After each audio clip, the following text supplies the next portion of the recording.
When the Finnish settlers went to the New World with the Swedish Navy, then they found brothers from another mother. They found Native Americans, the Indians, as their close friends. All the time, when there was a conflict between the natives and settlers, then the natives killed all the French, the English, the Swedes, but never the Finns. And there was a reason why. Because the Finns, the Finnish people, came from a place of nature worship. They had their own shamanic drums and saunas, like many Native American tribes have their culture of sweat lodges. So they were making some sauna or sweat lodge, banging their drums and hanging in the nature. And this thing has translated to the modern times, when there are large projects in the lands of Native Americans, and when there are Finnish companies involved, then they are always chosen. Because the Finnish, they are trustworthy. They keep their word, and they always under-deliver. No, I said it wrong. They under-promise. Yes, under-promise and over-deliver. That was the right thing I wanted to say. But how is this all connected to the nature and to the business? So, when we choose our business endeavors, we must have a proper aim that is in harmony with our desires, with our needs, and with the outcomes. So, let me explain it. So, every business venture is aimed for profit. But should we aim for infinity? Should we have a limit of growth? In the philosophy of blue economy by Günther Pauli, he says there's always a limit to the growth. Like in the natural ecosystem, when there are trees, there are smaller plants, vegetation, there are animals. Every species has their own role. Like if there are no wolves and only deer, the deer will eat all the young saplings and create eventually a Scotland, the Scottish Highlands, which is caused by the absence of wolves. The Highlands used to be full of forests, full of woods, but when there was no predator, the deer populated and they ate all the saplings. Simple as that. But when we translate it into our business ventures, we must understand how much can we sow and reap from our land, from the thing that we are doing. When we are making a huge project, a quarry or a mine, then we have to understand how much can we take from the land until it's too much.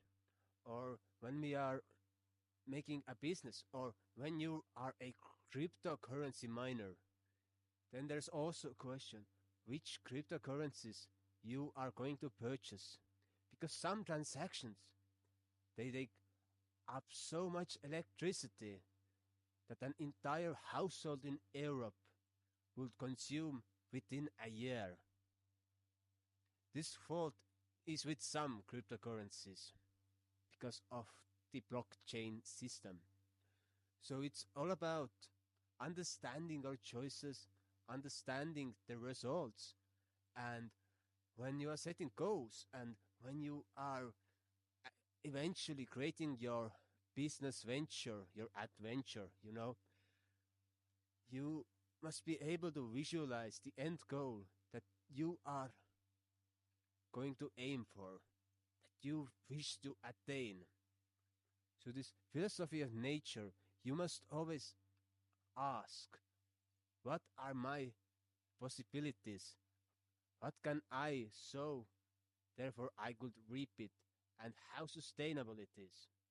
For example, these solar and wind parks that have been built in last few years massively around the globe, they aren't that much sustainable solutions because we lack battery power.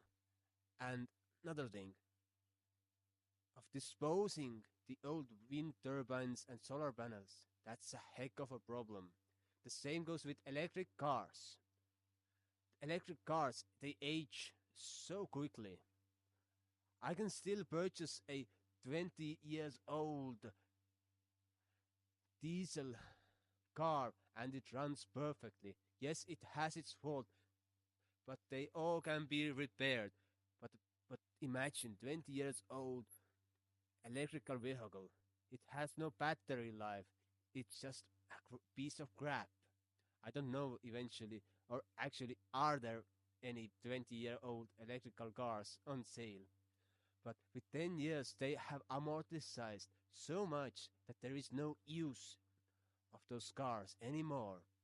And then there are huge waste, like waste fields of electric cars, wind turbines, solar panels. And that's an environmental disaster, actually, of having all those metals and precious metals being mined and put into a short-term use.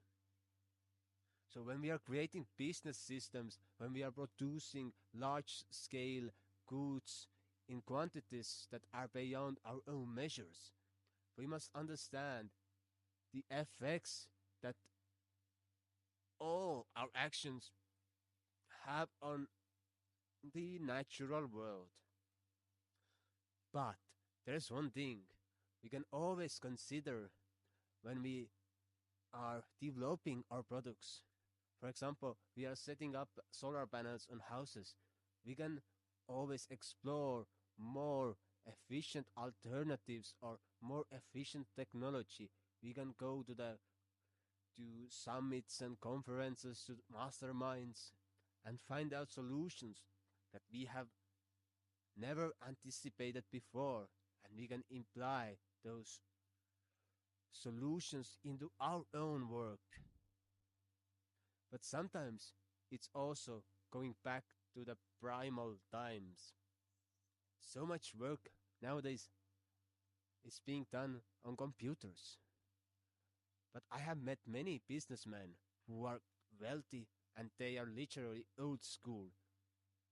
They call with their telephones and they are just crap with emails, etc.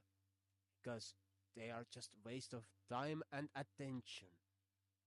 They just use their phone and call. They talk straight to their clients or or co-owners, etc. But when we are looking for those solutions, when we are building a business, then we must understand what we are aiming for, what kind of resources, as I mentioned, what kind of resources we are using, what kind of materials, and where we are heading. For example, in building, there are quite many interesting materials being developed, so it's not viable anymore to build concrete housing.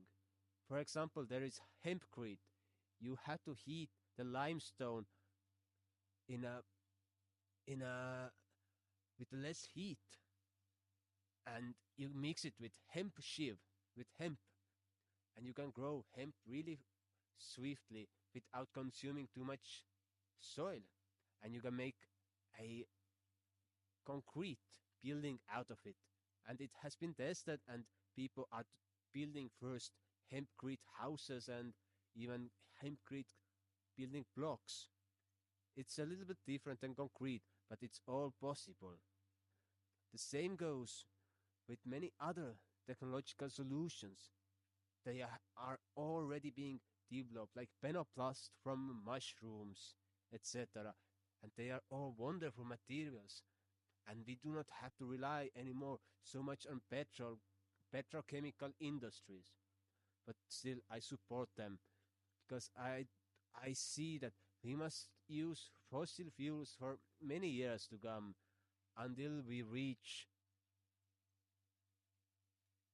to the advanced stadium of proper technology that we do not possess on this very moment. We are in the children's shoes with all those solar plants and wind turbines. They are not the real solution. That's a shadow game of governments becoming too rich, of governments reaping profits and doing some suspicious stuff. But it's normal.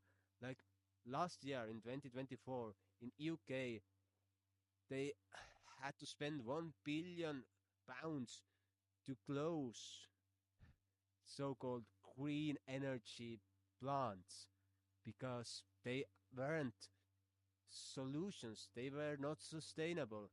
And now they are developing power plants for atomic energy, etc., because that's more viable energy on this very moment. But when we invent new technologies, we can reach the real climax of sustainability and be able to sustain our lives in a more environmentally friendly way. Like there was this lobbying few years ago in our country that they wanted to get those A regulations to the houses, so zero emission houses, and they said you cannot burn logs, you cannot burn wood in your house when we have minus 20 degrees outside, and then there's a power shortage. How you cannot burn wood in your oven when you do not have electricity?